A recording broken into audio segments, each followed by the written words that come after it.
Ei, galera, a gente vai estar apresentando agora o nosso trabalho e eu vou começar falando um pouquinho sobre o que é a pós-verdade. Seguinte, a pós-verdade é um conjunto de fatos, um conjunto de informações que, quando são propagadas de maneira repetitiva e não fundamentada, acaba sendo tomado como uma verdade.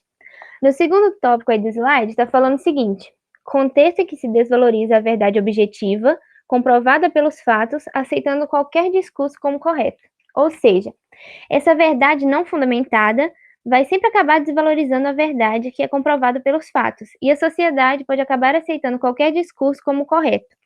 Isso tudo é basicamente um neologismo para quando debatido ou exemplificado, os fatos de menos influência, que não recorrem a crenças pessoais ou algo emotivo, vão ser descritos. Agora, falando um pouco sobre como surgiu a pós-verdade, nós podemos destacar o seguinte: em decorrentes discussões, sempre havia o mesmo questionamento: qual é a verdade? E com a busca por essa resposta, acabou surgindo a pós-verdade. Foi em 1992 que o termo foi empregado pela primeira vez em um artigo de revista pelo dramaturgo Steve, mas foi só em 2016, quando um departamento da Universidade de Oxford, responsável pela publicação de dicionários, elegeu a pós-verdade como a palavra do ano na língua inglesa, que o termo passou a tomar maiores proporções e a se expandir. Boa tarde. Eu vou falar um pouquinho sobre a pós-verdade e a fake news. A pós-verdade está diretamente ligada à fake news. Alguns estudiosos afirmam que são sinônimos. Porém, a fake news não apenas conta com as notícias falsas, mas também com o momento em que elas são difundidas, importando muito mais crenças do que a busca pela verdade. Dessa forma, relaciona-se o conceito da pós-verdade em meio às notícias falsas. Em 2018, Matthew D'Ancona lança livro dedicado à reflexão do tema, reforçando algumas dúvidas sobre o conceito. Dentre essas dúvidas estão: em que a pós-verdade se diferencia da mentira? O que há de efetivamente original na ideia de pós-verdade? E, por último, quem decide como e quando classificar alguma notícia impressa ou post do Facebook como típico da era da pós-verdade?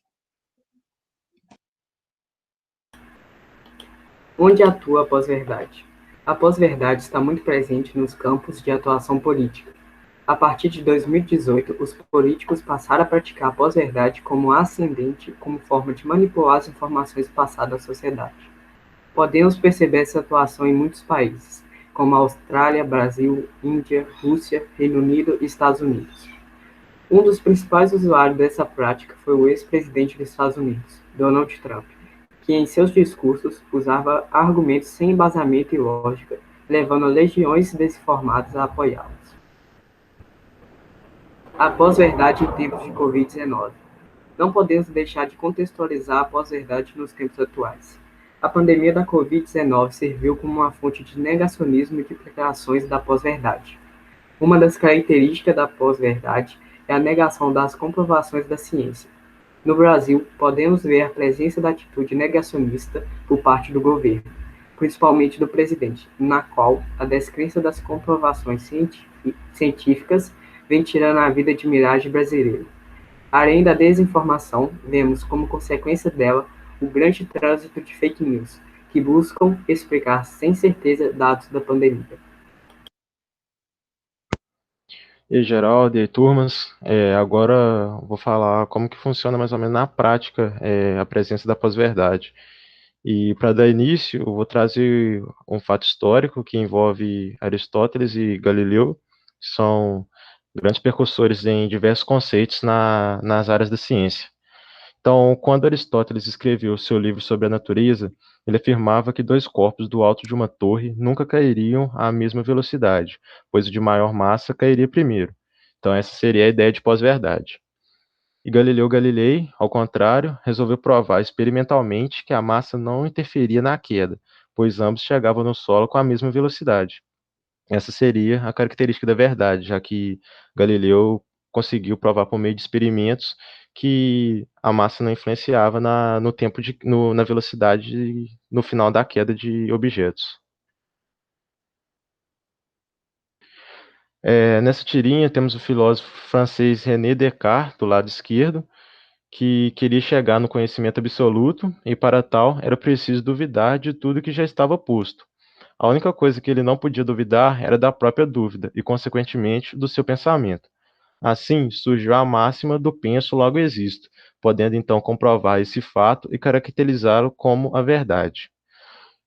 Já na parte que o rapaz fala, o lado direito, ele se fundamenta na subjetividade sem comprovação experimentais ou científicas, o que caracteriza sua afirmação como uma pós-verdade.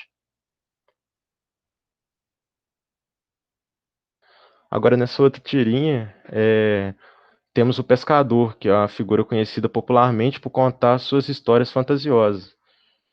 Acredita tanto no fato de ter feito uma pescaria fabulosa e dissemina esse fato por tantas vezes, sem ter comprovações concretas, que uma mulher que convive com ele, provavelmente a sua esposa, pede para parar de contar pós-verdades.